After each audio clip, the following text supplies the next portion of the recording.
ನಮ್ಮ ಜೊತೆಗಿದ್ದು ನಮ್ಮನೆ ಹೊರಗೆ ಹಾಕಬೇಕು ಅನ್ನೋಂಥ ಒಂದು ಜಾಗ ಇದ್ದರೆ ಅದು ಬಿಗ್ ಬಾಸ್ ಮನೆ ಆಗಿರುತ್ತೆ. ಸೊ ಅಂತಹ ಸನ್ನಿವೇಶಗಳಲ್ಲಿ ನಿಮ್ಗೆ ಎಲ್ಲೋ ಒಂದು ಕಡೆ ಆಚೆ ಹಾಕಬೇಕು ಅನ್ನೋವಂಥ ರೀತಿಯ ವಾತಾವರಣ ಸೃಷ್ಟಿಯಾದಾಗ ನೀವು ಅದನ್ನು ಹೆಂಗೆ ಸಸ್ಟೈನ್ ಮಾಡಿಕೊಂಡು ಇಲ್ಲಿ ತನಕ ಬರುವಂಥದ್ದಾಯಿತು ಅಂತ? ಸರ್, ಸಸ್ಟೈನಿಟಿ ಅಂತಂದರೆ ಒಂದು ನನಗೆ ಚಾಲೆಂಜ್, ನನಗೆ ಏನು ಯಾರೋ ನನ್ನನ್ನು ಹೊರಗೆ ಹಾಕ್ತಾರೆ ಆ ಥರದ್ದು ಏನೂ ಇರಲಿಲ್ಲ. ನೀನು ನನ್ನನ್ನು ನಾಮಿನೇಟ್ ಮಾಡ್ಬೋದು ಅಷ್ಟೇ, ಇವನನ್ನು ಹೊರಗಡೆ ಹಾಕ್ಬೋದು ಅಂತ ಡಿಸೈಡ್ ಮಾಡ್ಬೋದು. ಬಟ್ ಕರೆಸ್ಕೋಬೇಕಾಗಿದ್ದು ಜನ.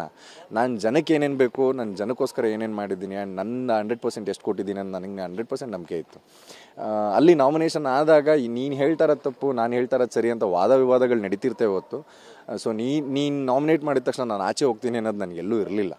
ಸೊ ಆ್ಯಂಡ್ 100% ಶೋರ್ ಇತ್ತು ನನಗೆ ಜನ ಉಳಿಸ್ತಾರೆ ಆ್ಯಂಡ್ ಜನಕ್ಕೆ ನನಗೆ 100% ಏನು ಕೊಡ್ತಾ ಇದ್ದೀನಿ ಅನ್ನೋದು ಐ ವಾಸ್ ಶೋರ್. ಲೈಕ್ ನಾನು ಉಳ್ಕೋತೀನಿ ಅನ್ನೋದು ನಂಗೆ ಕಾನ್ಫಿಡೆನ್ಸ್ ಇತ್ತು. ಎಸ್, ನಿಮಗೆ ಹೇಗೆ ಒಳಗಡೆ ಕಾನ್ಫಿಡೆನ್ಸ್ ಇತ್ತು ಈ ಕ್ಷಣದವರೆಗೂ ಕೂಡ ನಿಮಗೆ ಬೇಕಾಗಿರೋರಿಗೂ ಕೂಡ ಆ ಕಾನ್ಫಿಡೆನ್ಸ್ ಇತ್ತು. ಬಟ್ ವೈಲ್ಡ್ ಕಾರ್ಡ್ ಎಂಟ್ರಿ ಮುಖಾಂತರ ಎಂಟ್ರಿ ಕೊಟ್ಟು ಸೊ ಬಿಗ್ ಬಾಸ್ ವಿನ್ ಆಗಿರೋಂಥದ್ದು ಹಿಸ್ಟ್ರಿಲಿ ಇದೆ ಮೊದಲು. ಸೊ ಆ ಜರ್ನಿಯ ಸನ್ನಿವೇಶ ಹನುಮಂತವರ ಆಟದಲ್ಲಿ ಇದ್ದಂಥ ವಿಶೇಷತೆ ಏನು ಅಂತ? Sir, Hanumanthu is a cool guy. ಅವನೆಲ್ಲೂ ವಾದ ಮಾಡಿದವನಲ್ಲ, ವಿವಾದ ಮಾಡಿದವನಲ್ಲ, ಎಲ್ಲೂ ಜಗಳಕ್ಕೆ ಸಿಗಾಕೊಂಡವನಲ್ಲ, ಎಲ್ಲೂ ಜಗಳ ಮಾಡಿದವನಲ್ಲ.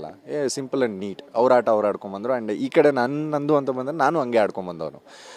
ಸೊ ಇದರಲ್ಲಿ ನಂಗೆ ಬೇಸರನೂ ಇಲ್ಲ, ಇನ್ನೊಂದೇನೋ ಬೇರೆಯವ್ರಿಗೆ ಯಾರಿಗೋ ಸಿಕ್ತು ಅನ್ನೋ ಇದೂ ಇಲ್ಲ ನನಗೆ. I am so happy. ಕೊನೆ ಸ್ಟೇಜ್ ತನಕ ಬಂದು ಸುದೀಪ್ ಅಣ್ಣನ ಕೈಯಲ್ಲಿ ನಿಂತ್ಕೊಂಡಲ್ಲ, ಅದಕ್ಕಿಂತ ಖುಷಿ ಇನ್ನೇನು ಬೇಡ ಸರ್. Yes sir.